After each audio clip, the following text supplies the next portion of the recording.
YouTuber Karl Jacobs has issued an apology after old clips of him resurfaced. Ethan Klein from H3H3 is shocked to learn that he's being sued by Triller over the Jake Paul fight, and Bill and Melinda Gates break up after 27 years of marriage. That's right, folks, we have ourselves a triple-header news story for you all today, but first, if you could do us a big favor and please tap that like button, we'd really appreciate it. And with that out of the way, let's begin. So first things first, let's talk about Bill and Melinda Gates going their separate ways. In a joint statement to social media, the Microsoft co-founder and philanthropist announced their decision to divorce after 27 years of marriage. In the statement, they said, "After a great deal of thought and a lot of work on our relationship, we have made the decision to end our marriage. Over the last 27 years, we have raised 3 incredible children and built a foundation that works all over the world to enable all people to lead healthy, productive lives. We continue to share a belief in that mission and will continue our work together at the foundation, but we no longer believe we can grow together as a couple in this next phase of our lives. We ask for space and privacy for our family as we begin to navigate this new life." Now, the pair first met back in 1987 when Melinda started working as a product manager for Microsoft. They would later get married in Hawaii in 1994. When they formed the Bill and Melinda Gates Foundation, they had no idea that it would become one of the world's biggest private charitable foundations. According to their website, they have spent $53.8 billion on campaigns for public health and global development. With their foundation doing so much work around the world, it was also important for them to mention that it would not be affected by this recent separation. Either way, we wish them both the best and hope that the foundation does continue with its charitable success. Now, in other news, Ethan Klein from H3H3 was shocked to learn that he's being sued by Triller over the Jake Paul fight. After the Jake Paul versus Ben Askren fight aired, there was no doubt that it was a big success for the company. That being said, according to them, there were more than 2 million illegal streams of the fight night, including one that allegedly took place on Ethan Klein's website. During an exclusive interview, a representative for the company said, "The fines are calculated at $150,000 per instance, so for H3 and other sites who rebroadcasted the event to many people, the potential damages are large." However, Ethan's response to this news seemed to suggest that he was oblivious to what they were accusing him of. In a tweet that has since been removed, Ethan said, "Apparently I'm being sued by Triller? News to me, especially considering I did not rebroadcast it or pirate it." And as you can see, he had attached the initial message that reads, "Triller filed legal action on April 23rd in U.S. District Court of Central California against the owners of the H3 podcast website for piracy of the event, and a dozen other sites that restreamed and profited from as many as hundreds of thousands of users each." Now, it is super strange that Ethan decided to remove that tweet, but he's probably just trying to refrain from speaking on the matter further until he gets some legal advice. Now, in our last piece of news, we need to talk about YouTuber Karl Jacobs. Karl recently issued an apology after old clips of him resurfaced online. Karl is by far one of the most popular Minecraft streamers on YouTube. With 2.5 million Twitch followers and nearly 2 million YouTube subscribers, he has certainly climbed the ranks very fast, which definitely led him to getting big opportunities like getting to work with people like Mr. Beast and other top Minecraft YouTubers like Dream. Although now, because his fans are angry with his past association with Paul Danino, aka Ice Poseidon, Karl has decided to apologize for hanging out with someone that has now been deemed problematic. For example, this photo of them together was posted to Twitter and captioned, "Hi Karl, there's been recent conversations about you supporting a blatant racist in your past and continuing to follow him on Twitter. Please read this thread." And there's no doubt that Paul has had a controversial past. Back in 2015, he grew from being a small-time RuneScape streamer to one of the largest in real-life content creators in just a few years. Although he has been known for cultivating a fairly toxic fan base that more often than not attempts to mess up his live streams. He has had so many SWAT teams called on him that there's an actual compilation on YouTube of just all of the times that it's happened. After getting swatted during an American Airlines flight in 2017, though, he was permanently suspended from Twitch. During an interview this year, though, with Esports, Paul spoke about how his streaming on YouTube is aiming to be less controversial. He goes on to say, "You know, I had a very bad sort of community at that moment, very toxic and all super against me, and I was just like, alright, I've got to just take a step back and restart because I've let things get out of hand." Although fans of Karl Jacobs do not care to see if Paul has changed. The fact that he was problematic in the past is enough to bully Karl into an apology just for associating with him. In the apology, Karl said, "I don't endorse any of his actions and I stopped watching his content a long time ago. I know that it is important to lead anyone that follows me as a mascot of positivity and comfort, and part of that is acknowledging when I make mistakes and apologizing for them." Now, while that apology may have briefly satisfied the thirsty cancel culture that is so desperate they're willing to go after someone for a brief association, Ice Poseidon has responded to Karl's apology. Paul said on Twitter, "So Karl is causing a witch hunt against me in front of millions of people because he hung out with me on a YouTube stream when he was a fan, yet I'm still banned on Twitch. I can't believe he doubled down on this. Karl, here's some advice because you're young." Adding, "You are letting your fans who do not have your best interest shame you into apologizing for something you shouldn't have to apologize for, whilst indirectly causing a witch hunt. I remember you said you looked up to me, so can you at least do me the favor and be a man?" Now, I know that is a lot of information to digest, but hey, we're not called information overload for no reason. So make sure to drop us a comment down below with how you're feeling about this Karl Jacobs apology. And while you ponder that, I'm going to check out some of your comments from the video titled "Britney Spears slams documentary about her life because of this." Ida says, "Okay, okay, but what she put was emoji overkill. That post was trying too hard to convince people that she's happy. I don't think it's her posting. Yeah, like I said after that, it certainly seemed like it was all over the place, going from addressing one thing to I want a koi pond in the next sentence. Very strange. And a lot of emojis, like you said. Christina Henderson says, I can't be the only one that got creepy vibes from her dance video. Didn't seem happy to me. It did feel a little forced, but I don't want to speak on it. I also felt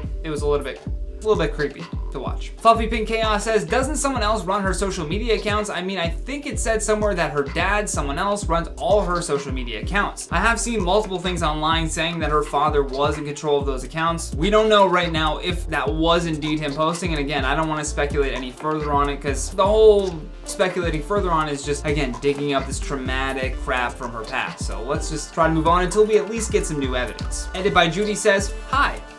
Hi, Judy. Vanessa Stegall says, looking sharp, Johnny. Thank you so much, Vanessa. I appreciate your comment. But that has been today's video, guys. Thank you so much for watching. I've been your host, Johnny Rogers, and until next time, stay classy, YouTube.